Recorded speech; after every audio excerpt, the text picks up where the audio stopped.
Hey, and welcome back to the channel. Today we will solve Roman to integer interview question from LeetCode. This question mostly has been asked by Google as well as some other companies like so. This is one of the easiest interview questions, so without further ado, let's dive in.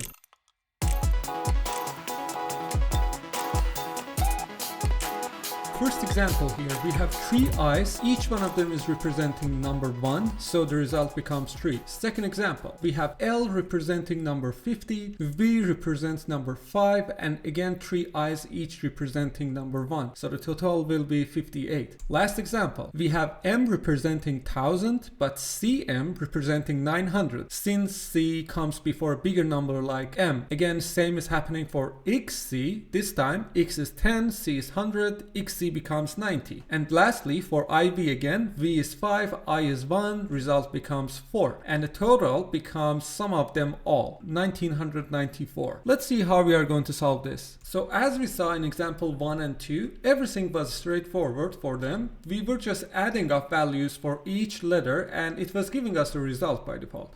Because letters order was from higher value to lower, or at least were equal like triple i's in this case. But the main logic for this problem revealed in example 3, where we had some letters with less value appeared before the letters with higher values, like that.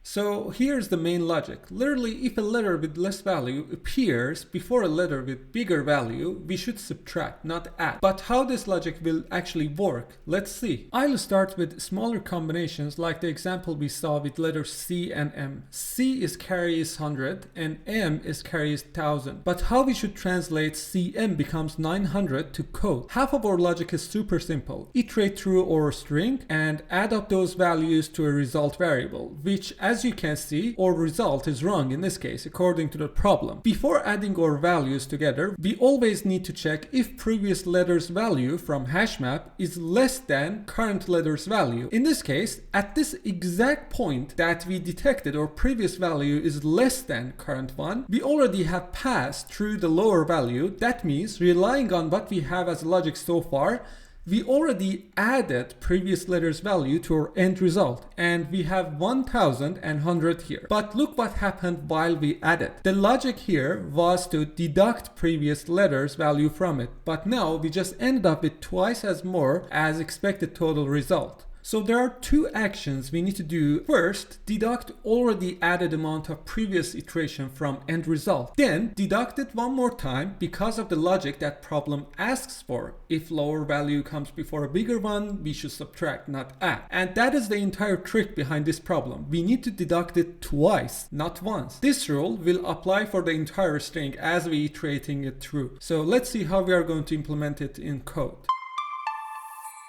So here we are in LeetCode. First off, we will create a simple hash map of Roman letters having their respective values. I'll just copy paste it to here just to save some time.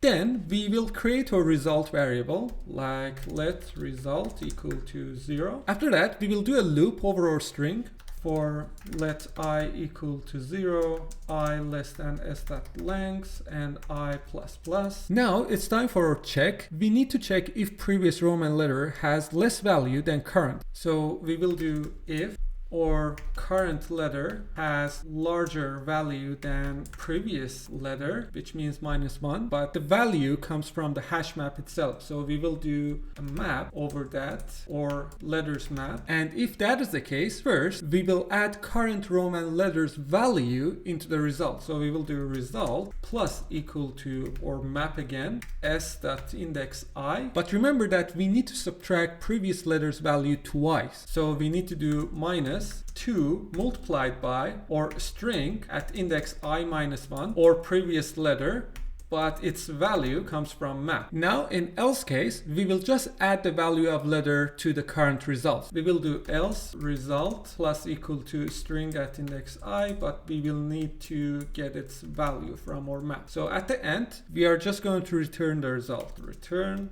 result. Now if I run this, test cases are passing, and if I submit, we are in a good shape here. Now let's jump back into the slides for time and space complexity analysis. For time complexity, we will have O of n because we just do a for loop over our string and n represents the length of our string. For space complexity, it's going to be O of 1 constant space complexity because we just add 2 variables. With that, I can say that was it for this video. So make sure to subscribe to the channel in order to not miss out new videos. Also, I will put the link for strings playlist in video's description where we go through solving some string problems from LeetCode. So thank you for watching and please like, comment and subscribe to the channel. And finally, hope you enjoyed this video and stay tuned for the next one.